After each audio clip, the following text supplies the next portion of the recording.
আসসালামু আলাইকুম। এটা সুপার ভাগওয়ানার নতুন করে ফুড সেটিং হইতেছে।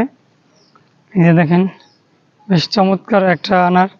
এটার অনেক সফট সিড এবং প্রচুর মিষ্টি হয় এবং প্রচুর ফুড সেটিং হয়।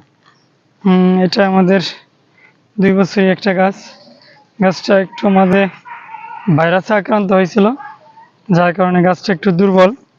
তারপর মাসাল্লাহ এখন ওর ট্রিটমেন্ট নিয়েছি, সুস্থ হয়ে গেছে। তো রাসায়নিক সার আসলে এই ছাদ বাগানে ইউজ করা ঠিক না, যেটা করে আমি ক্ষতিগ্রস্ত হয়েছিলাম। তো জৈব সার আপনারা বেশি করে ইউজ করবেন, রাসায়নিক সার একদম অ্যাভয়েড করে চলবেন। এবং যদি প্রয়োজন পড়ে একদম, তবে আপনারা এটা ঘন বর্ষার সময় ব্যবহার করবেন।